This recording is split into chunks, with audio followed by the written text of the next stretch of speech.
3 سال سے 5 سال، یعنی اب وہ نومبر 2027 تک ہے۔ وہی خواجہ آصف صاحب کہہ رہے ہیں کہ آرمی چیف صاحب کی نومبر 2027 کے بعد کی مدت میں اضافہ نہیں کیا گیا، وہ گھر جائیں گے، مدت جس طرح پہلے قانون میں موجود تھی ویسے ہی رہے گی۔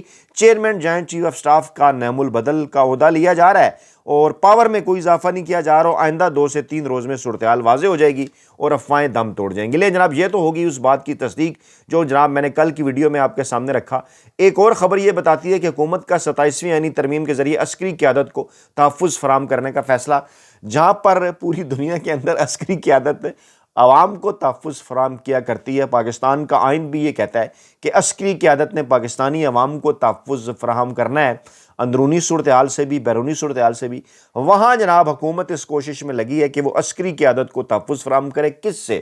سوال یہ پیدا ہوتا ہے کہ عسکری قیادت کو کس چیز کا خوف ہے جس کا تحفظ اسے یہ جعلی پارلیمان اور یہ روایتی سیاسی مافیا فراہم کرنے جا رہا ہے؟ تو وہ خوف ہے عمران خان صاحب کے دوبارہ اقتدار میں آ جانے کا۔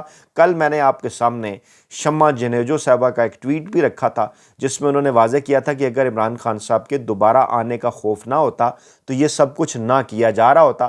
ایسا ہی ہے، آج اس کی تصدیق ہو گئی۔ کل مزدور صافی نے اپنی رات کی ویڈیو میں جو چیز آپ کے سامنے رکھی تھی، آج ARY گروپ بھی یہ بات مان رہا ہے کہ جناب مارشل آف ایئر فورس اور اس کے ساتھ ساتھ جناب فیلڈ مارشل اور ایڈمرل آف فلیٹ جو ہیں وہ 248 آئین کے تحت صدر کے طرز قانونی کارروائی سے محفوظ رہیں گے بعد میں بھی، یعنی تاحیات۔ اور اب آج کی یہ اطلاعات ہیں کہ جیسے صدر کو استثناء حاصل تھا ان کی ٹرم کے دوران، اب یہ کہا جا رہا ہے کہ آصف زرداری صاحب کو بھی تاحیات استثناء دے دیں، شہباز شریف صاحب کو بھی تاحیات، یعنی وزیر اعظم کو بھی تاحیات استثناء، زرداری صاحب کو بھی تاحیات استثناء اور آرمی چیف صاحب کو بھی تاحیات استثناء کہ ان کے خلاف فوجداری کا کوئی مقدمہ نہیں چل سکے گا۔ اب کیا خوف ہے؟ سوال تو پیدا ہوتا ہے نا ہمارے ذہنوں میں۔ آپ بھی کمنٹ باکس میں اس کے اوپر اپنی قیمتی رائے کا اظہار کریں کہ وہ کیا خوف ہے۔ کیا میں درست کہہ رہا ہوں کہ واقعی وہ خوف عمران خان صاحب کا ہے کہ جناب ان کے ذہنوں میں یہ بات بیٹھ چکی ہے کہ خان نے دوبارہ آنا ہے اور اس لیے ان کے خلاف کارروائیاں ہونی ہیں، اور اس لیے اب کہہ رہے ہیں کہ اس وقت تک ان کے خلاف عدالتی کارروائی نہیں ہو سکتی جب تک وہ کوئی جناب جب تک انہیں اس قسم کا جو استثناء ہے وہ جناب حاصل ہے، اور اعلیٰ رینک افسران بھی صدر بھی قانونی کارروائی سے محفوظ رہیں گے، اور قومی اسمبلی اور سینٹ میں 2/3 اکثریت سے منظوری جیسے لازمی ہے نا صدر کو ہٹانے کے لیے، اسی طرح کا معاملہ اب وہ آرمی چیف صاحب کے متعلق بھی کرنے جا رہے ہیں۔ اچھا، اب یہ جناب صورتحال ہوگی واضح، اور ڈیل کی تازہ ترین پیشکش کی طرف لے کر بڑھنے سے پہلے میں آپ کے سامنے اپوزیشن نتاد محمود خان اچکزئی اور علامہ راجہ ناصر عباس جو کہ سیکنڈ لاسٹ کارڈ کے طور پر عمران خان صاحب کے سامنے آئے تھے، کیونکہ خان صاحب نے اگلے 48 گھنٹوں کے اندر اپنا آخری کارڈ منگل کے دن کھیلنا ہے۔ ہماری اطلاعات کے مطابق اہم ترین اعلان وہ کرنے جا رہے ہیں۔ اس سے پہلے ہوا کیا ہے؟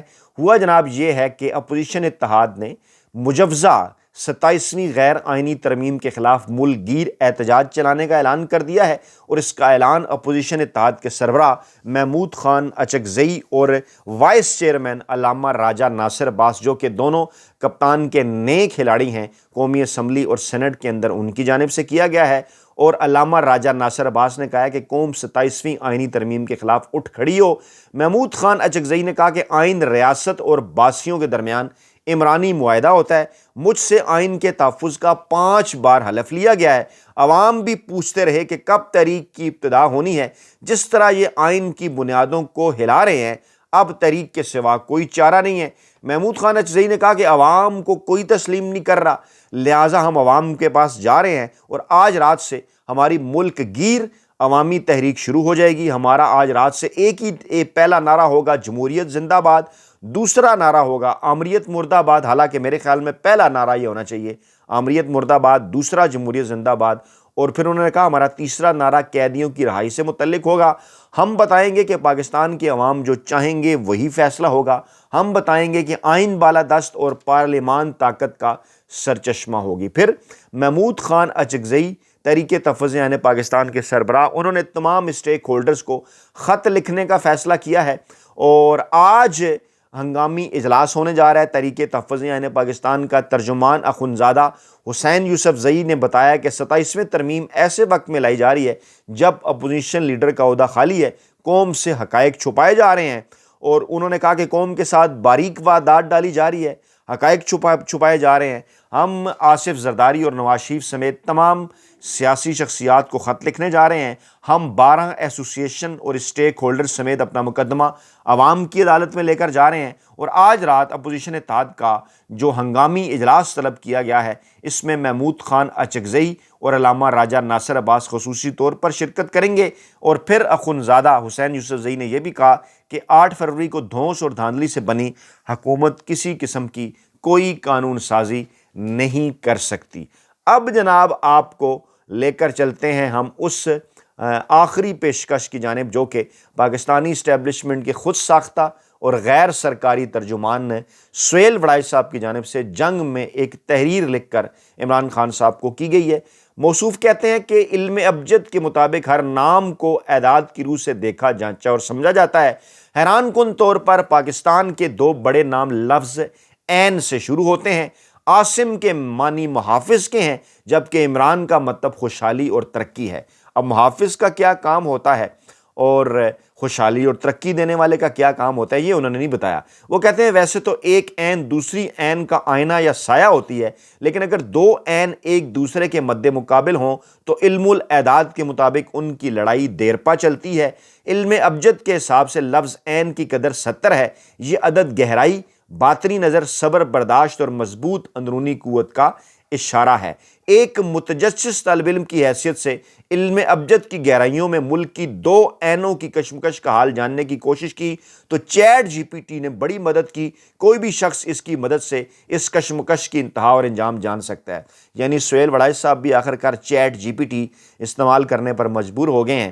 ہم جیسے صحافیوں کو اور سوشل میڈیا استعمال کرنے والے نوجوانوں کو تانا دینے والے موصوف کہتے ہیں میں نے چیٹ جی پی ٹی سے پوچھا کہ کیا 2 عینوں کے درمیان کبھی مفاہمت ہو سکتی ہے، تو جواب آیا کہ صرف ایک صورت میں، اور وہ یہ کہ ان میں سے ایک جذباتی طور پر آگے بڑھ جائے۔ عین کا مسئلہ یہ ہے کہ وہ کبھی ماضی نہیں بھولتی، اسے ہر تفصیل یاد رہتی ہے، مگر وہ کبھی کھل کر اس پر بات بھی نہیں کرتی۔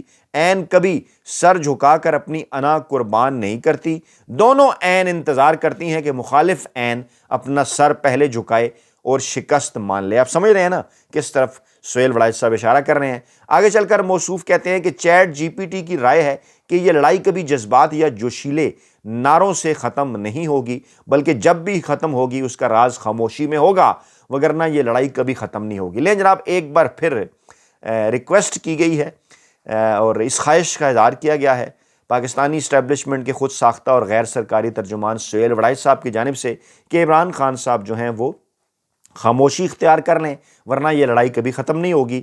لفظوں کے معنی پر جائیں تو عاصم کی عین اور عمران کی عین کا مقابلہ ہو تو طاقت میں عاصم کا کوئی توڑ نہیں۔ اچھا یہ طاقت کون سی ہے؟ بندوق کی طاقت ہے؟ اس طاقت کے کیا کہنے، پوری دنیا میں تو عوام کی طاقت اصل ہوتی ہے۔ آگے چل کر وہ کہتے ہیں جبکہ عمران کے عوامی اثر و رسوخ میں اس کا کوئی ثانی نہیں۔ اب کیا ہم کسی ایسے وقت میں رہ رہے ہیں کہ جس کا مطلب ہوتا ہے جس کی لاٹھی اس کی بھینس، اور ہم نے طاقت کا کیا مظاہرہ کیا؟ اصل طاقت تو سہیل وڑائی صاحب عوام کی ہوا کرتی ہے، تو مانے نا پھر اصل طاقت کس کے پاس ہے؟ جس کو آپ عوامی اثر و رسوخ میں کہہ رہے ہیں کوئی ثانی نہیں، جو مقبول ترین بھی ہے، جس کو 3 کروڑ عوام نے ووٹ دیے، جس کو اس وقت بھی 204 سے زائد نشستیں 266 کے ایوان میں آسانی کے ساتھ مل سکتی ہیں، اس کو آپ کہہ رہے ہیں کہ وہ خاموش ہو جائے کیونکہ باقیوں کے پاس بندوق ہے۔ اور آپ کہتے ہیں جناب کہ عاصم کے عین اور عمران کی عین کا مقابلہ ہو تو طاقت میں عاصم کا کوئی توڑ نہیں۔ یہ کیسی طاقت ہے جس کے لیے عہدہ اور بندوقیں ضروری ہیں؟ پتہ تو تب چلے نا جب عوامی میدان کے اندر مقابلہ ہو، عوام ووٹ ڈالے تو پتہ چل جائے کہ عوام کی طاقت کس کے پاس ہے۔ موصوف کہتے ہیں چیٹ جی پی ٹی کہتی ہے کہ علم عروف کے مطابق جیتے گا وہی جو اپنے جذبات کر کنٹرول کرے گا اور جو زیادہ حوصلہ دکھائے گا۔ ٹھیک ہے جی سہیل وڑائی صاحب، جو آپ کے خیال میں ابھی تک عمران خان صاحب نے حوصلہ نہیں دکھایا یا انہیں اپنے جذبات کے اوپر کنٹرول نہیں ہے، وہ کہتے ہیں جناب 27ویں ترمیم میں سے اختلافی شکوں کا نکلنا ایک بہتر اقدام ہے۔ کون سی اختلافی شکیں آپ نے نکالی ہیں؟ جو آپ نے منظور کروانی تھی وہ تو آپ منظور کروانے جا رہے ہیں۔ اور آگے چل کر کہہ رہے ہیں کہ خاموشی اور خفیہ طریقے سے کی گئی ترامیم دیرپا نہیں ہوتی۔ پاکستان کا آئین بڑا مقدس ہے، مگر اس تقدس کی وجہ آئین پر اتفاق رائے ہونا ہے، اور تمام صوبوں اور قومیتوں اور مکاتب فکر کو متفق ہونا چاہیے اس کے تقدس کی وجہ سے، اور اگر تبدیلی ہو تو رائے عامہ کی منظوری ضروری ہے، تو رائے عامہ تو اس کو منظور کرنے کے لیے تیار نہیں ہے، اور اسی لیے تو اپوزیشن کہہ رہی ہے کہ ہم عوام کے پاس جا رہے ہیں۔ تو لیں جناب، اس بات کا احساس ہے اچھی طرح سے طاقتور حلقوں کو کہ اگر ہم نے 26ویں آئینی ترمیم کروا لی، ہم 27ویں آئینی ترمیم بھی کروا لیں گے طاقت کے زور پر، ہم چاہیں تو 28ویں ترمیم بھی کروا لیں گے طاقت کے زور پر، لیکن عوام کے اندر اسے کسی قسم کی کوئی قبولیت حاصل نہیں ہے، اور جب تک عوام کے اندر اسے کسی قسم کی کوئی قبولیت حاصل نہیں ہوگی، اخلاقی طور پر بھی، سیاسی طور پر بھی، ہر لحاظ سے آئینی قانونی طور پر بھی اس کی کوئی اہمیت نہیں ہوگی، اور خوف پھر بھی پیچھے وہی ہوگا کہ عمران خان آیا تو کیا ہوگا، جس خوف کی وجہ سے آج پھر آفر کی جا رہی ہے ڈیل کرنے کی، اور جس خوف کی وجہ سے یہاں تک کہا جا رہا ہے کہ جناب زرداری صاحب کو بھی استثناء، شہباز شریف صاحب کو بھی استثناء، فیلڈ مارشل صاحب کو بھی استثناء، عہدہ چھوڑ دیں تو پوری زندگی کے لیے استثناء۔ اپنا بہت خیال رکھیے گا، دعاؤں میں یاد رکھیے گا۔ نئی ویڈیو کے ساتھ جلد حاضر ہوں گے، اللہ نے کے بعد۔